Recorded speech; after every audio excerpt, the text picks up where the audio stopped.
उन्हें अलग जगाई 79 से जगह पे और एक राज्य की प्राप्ति तक सभी बड़े लोग जानते हैं कि उसमें एक अपने देश के अंदर अगर हम चाहें तो ये प्रदेश तो देश का नंबर 1 प्रदेश बन सकता है। राज्य की लड़ाई लड़ी राज्य क्या, लेकिन चलते इन 25 सालों में जब ये झोल समझ में आया, अरे ये तो वैसे के वैसे जैसे यूपी में था, ये तो अपनी नीतियां लगा रही, हमारी नीतियों से कोई लेना देना ही नहीं है। क्या थी नीतियां, क्या सोचते थे हमारे बच्चे को अपने प्रदेश में रोजगार मिलेगा, पानी काली गंगा नहीं है इतिहास, तो क्यों ये लड़ाई लड़ी क्यों होगी उत्तराखंड में? इनमें 36,000 मेगावाट बिजली पैदा करने की क्षमता है और अगर एक किसी भी डैम का कंपनी को इसको दे दो, अरे हमारे बाल बच्चों को अब जान कंपनी ना रहा, कोई बनारस का तो कोई केरल का तो कोई दूर के आएंगे तो कंपनी अपने लोगों को लाएगी, रोजगार कहाँ से मिलेगा भाई? तो उत्तराखंड का अंदर ने सोचा था कि भाई हमारे इस जल पे भाई अपने बच्चों को रोजगार देंगे हम, और जनता ने बात नहीं समझी। आज मंडा जी जैसे लोग, जैसे युवा समझ रहे हैं इस बात को, आप छोटे छोटे बच्चे आप समझ रहे हैं कि हमारे जल पे भी कब्जा अभी तो नहीं होने देंगे।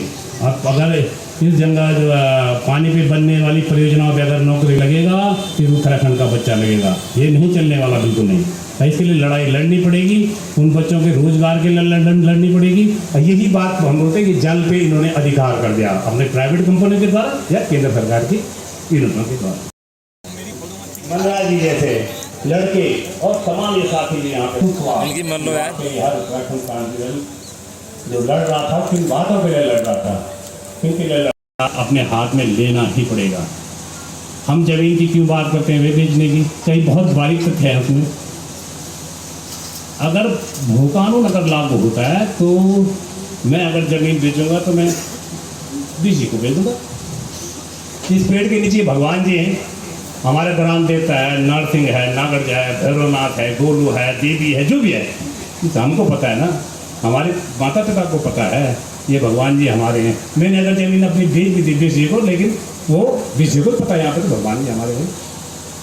कोई बद्रीनाथ, केदारनाथ, यमुनोत्री, गंगोत्री, हमारा जागनाथ, गोलू जी, गुरला देवी, इतने देवी देवता थोड़े, हमारे तो हर गांव में देवी देवता हैं, लोकल भगवान है।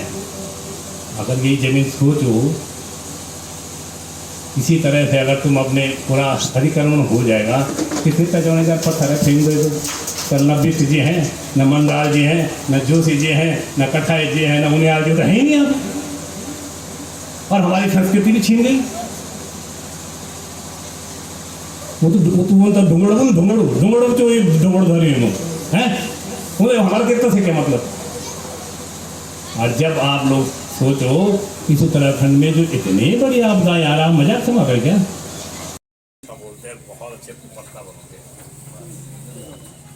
और बहुत संतुलित है हमारी लायक, मतलब जितना जो भी हो सकता है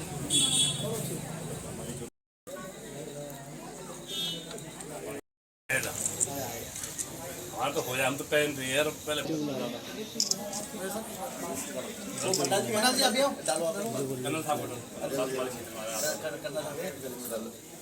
डालो कोई बात नहीं, एक बार लाख में डालना पड़े।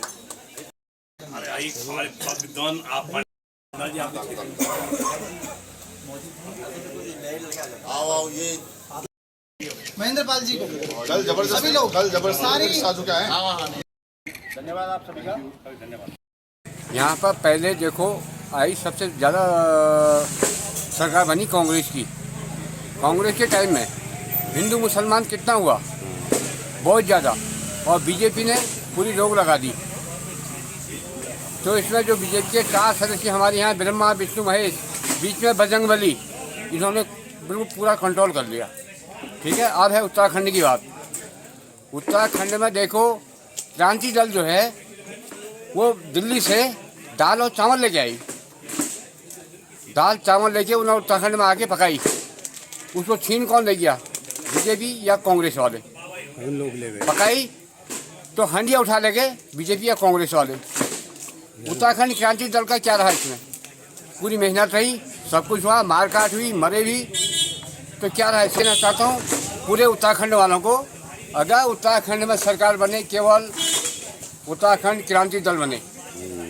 और ये हकीकत है, ये उत्तराखंड जो है, देखो मैंने पहले कहा दाल चावल दिल्ली केंद्र से खरीद के लाई यूकेडी, उत्तराखंड क्रांति दल, उन्होंने खिचड़ी अपनी पकाई, दाल भी बनाई, चावल भी बनाए, खा कौन गए?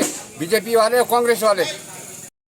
सही तथ्य है, बहुत खुशी की बात है कि 25 साल बाद जागे, लेकिन जाग गए उत्तराखंड के लोग। युवा जाग गया, महिलाएं जाग गए कि वाकई हमारे साथ छल, धोखा और एक नीति बनाई गई कि किसी तरह से पहाड़ खाली करे और अपने बड़े बड़े उद्योगपतियों के बड़े बड़े रिसोर्ट्स बनाए जाए। वहाँ पे एक एक जमीन, एक एक जंगल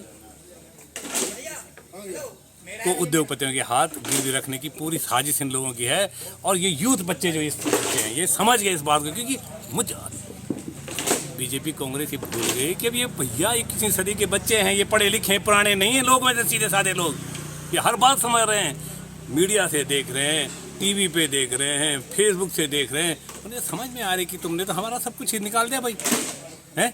ये तो एक किस्म से हमारी संस्कृति को पूरी तरह से छिन्न भिन्न करना चाहते हैं। और जब उन्हें पता है संस्कृति खत्म, तो इनकी एकता खत्म, तो कोई भी राज कर लो। तो ये बहुत संकेत है बीजेपी कांग्रेस के लिए कि बहुत हो गया भाइयों। वहीं हमारे साथी, वहीं एमएलए भी, हम तो पार्टी की नीतियों की बात करते हैं ना, व्यक्तिगत की तो बात नहीं करते। कांग्रेस और बीजेपी के साथियों बहुत हो गया। अब उत्तराखंड का युवा जाग गया है, महिला जाग गई है, तो हमारा काम तो हो गया है। बाकी नीतियां तो अपनी हैं ही, बनेगा तो वैसा है। उत्तराखंड देश का 1 नंबर राज्य बनने की ओर हम अग्रसर हो रहे हैं। धन्यवाद। किन मुद्दों को लेकर जनता के बीच में जा रहे हैं? जनता के बीच बहुत गंभीर मुद्दे हो गए। पानी पे लगने वाली परियोजना कौन लगाएगा भाई? केंद्र सरकार ही लगाएगी, प्राइवेट कंपनियां लगेगी, उत्तराखंड सरकार अपने भी लगाएगी और अपने बच्चों को, वो वही तो युवाओं को वहीं तो रोजगार मिलेगी। जब अपनी योजनाएं होंगी, प्राइवेट कंपनी होंगी, तो वहीं तो रोजगार लगेंगे वो लोग। या तुम पर्यटन के क्षेत्र में क्या कर रहे हो भाई? खाली आंकड़े पूरे कर रहे हो। मैंने हर घर में रोजगार कैसे पहुंचाया जाए, हर घर में अच्छा स्वास्थ्य की सुविधाएं कैसे पहुंचाई जाए, हर ब्लॉक में, हर अंतिम छोड़ के बच्चे तक 21वीं सदी की शिक्षा कैसे पहुंचाई जाए, और अपने प्रदेश की जो मूल निवास, भू कानून, राजधानी गैरसैंण, तमाम मुद्दों को कैसे हल करा जाए। ये सिर्फ ईक्विटी के पास है, ये न बीजेपी के पास है न कांग्रेस के पास। अगर है तो 25 साल में इन्होंने करा, तो भाई कुछ दिखाया तो बताइए भाई। बिल्कुल, ये सामने दिख गया, यूँ खाली हो रहा पार्ट। तो आने वाले जीतने के लिए लड़ेगी इस बार। वो आंदोलनकारी साथी थे, जैसे हमारे बीच जी हो गए, आप हमारे बाबा, आप यहाँ पे आए बाबा जी, ये लोग सब आंदोलनकारी साथी थे। एक आंदोलनकारी साथी थे। इन लोगों ने सोचा राज्य बन गया, अब छोड़ो, ठीक है, ठीक ही चल रहा, हमारा काम तो हो गया, राज्य बन गया, लड़ाई लड़ दी, हो गया था। 25 साल बाद अब दिखने लगा, अरे ये तो उल्टा हो गया। बाबा जी बोल रहे हैं दाल भी उन्होंने बनाई, भात भी उन्होंने बनाया, सब कुछ उन्होंने, अरे हंडिया लेके बीजेपी कांग्रेस भाग गई। अरे मैं क्या कह रहा हूँ, दाल वहाँ के सब काम हो गया। तो ये अब बात लोगों की समझ में आ गई, यही बहुत अच्छी बात है। निश्चित है उत्तराखंड का भविष्य बहुत अच्छाई की ओर जाने वाला है, बहुत जल्दी, और बहुत दूर वो नहीं है। 2027 सब एक साथ एक मुश्त हो रहे हैं, इकट्ठे हो रहे हैं, और युवाओं की शक्ति जो है उत्तराखंड की भविष्य तय करेगी। लोगों को जो आप अपने यहाँ पे कीमती समय निकाल के आए हुए हैं, जो अभी हमारी जो यहाँ पे जनसभा हुई है वो लोगों को जोड़ने के लिए और लोगों को सुनने के लिए, क्योंकि आज के टाइम में हमारी विधानसभा में लोग इतने परेशान हो चुके हैं हद से ज़्यादा। क्योंकि अभी देखो बीच में पेपर लीक वाले मामले, लोग इतने सालों से अपने बच्चों को पढ़ा रहे हैं, लिखा रहे हैं, उसके बाद से अभी बीच में देखने को मिला कि पेपर लीक हो गया। सारा पैसा आदमी पढ़ाने लिखाने में लगा देता है, उसके बाद से गरीब तबके का आदमी 15 लाख रुपए कहाँ से देगा। और दूसरे मुद्दे हमारे ये हैं, जैसे कि नाली में पुल बनना और सड़कों की मरम्मत देखो अभी फॉर्मेलिटी के तौर पर हो रही है, लेकिन उसका कोई फ़ायदा नहीं है। फ़ायदा इसलिए नहीं है कि आज डामरीकरण होता है, कल को ख़त्म हो जाता है, और पहले भी कई बार हो चुका है। यही मुद्दे हमारे हैं। बाकी धन्यवाद करना चाहता हूँ आप लोगों को।